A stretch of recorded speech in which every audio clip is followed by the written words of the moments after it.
in Baron method kasi, when it comes to vegetables, as long as it's cooked correctly, it can be unlimited.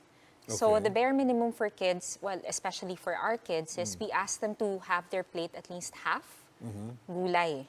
And then there's your rice, and then there's your viand. And So, kalahati ng plato, kahit anong laki yan, yes, kalahati, usually gulay. gulay. Okay. Okay. Kung hindi naman kaya ng kalahati kaagad, let's say you start with 1/4, then progress to Yeah. half your plate. Okay. And that doesn't include fried kangkong, yung mga little vegetables that aren't exactly prepared healthy. So we Okay. don't consider that. If it's ginisa, steamed, adobong kangkong, that's fine. And apart from just vegetable consumption, so how do we get them to finish it? Our kids have favorite snacks at home eh. So we still treat them to chips and things like that. But it's not your traditional chips na may artificial MSG, may mga food additives. Yeah. So if they want those snacks, we tell them you have to finish your meals. So you don't finish your meals, you don't get the treats. So, parang, Papa, can I have ice cream?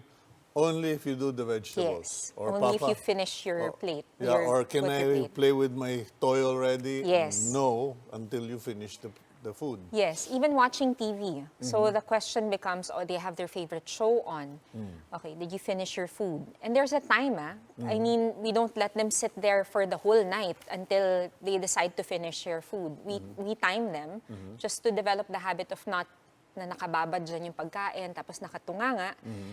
If they finish it on time and they finish their plate, then yun, they get their treats. TV, snacks na gusto nila, Yeah. some screen time, which is also controlled. Okay, now, there's so many questions in my mind here about kids. Okay, kids, food, and TV in the same room. Well, that one, it depends on your parenting style. Pero Yeah. kasi kami, we value conversation at the Yeah. dinner table. So we don't have a TV at the dining area. I think that's also how you get to know your kids, what's happened in school. You get Yeah. them to talk. Yeah. So kami, we don't like TV. It's a bit of a distraction. It's the same with us. In fact, no, I'm the only one allowed to put on the radio because usually dinner time is also the news, Yes. the news time, and it's my job. But that's not all the time. But what about scheduled eating?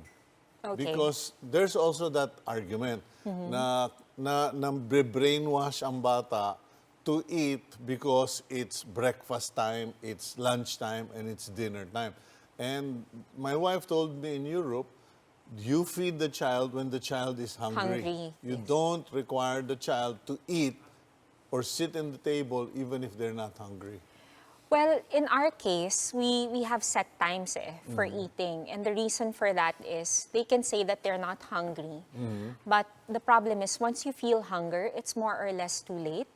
Because when you're hungry, you tend to make not so good decisions when it comes to food. You'll gravitate towards your comfort food, which is normally junk or fast food.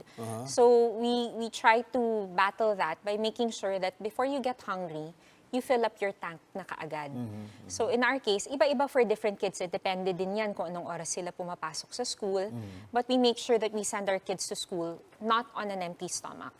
Kasi they also have set recess times Kahit na umalis sila ng bahay na hindi gutom, by the time that they get to school, hindi naman nila pwedeng sabihin sa teacher na, excuse me, gutom na po ako, I have to go out. So we try to make it a habit, we try to keep it on schedule, and they try to eat every 3 to 4 hours. So they have their snacks, Yeah, nagbabaon because sila they sa have their school. breakfast, they have recess, they have lunch, Yes. they have merienda, and they have... Now, you know, for kids, that's fine. But adults, should adults be snacking or eating the same schedule? Because that's also the complaint of many trainers.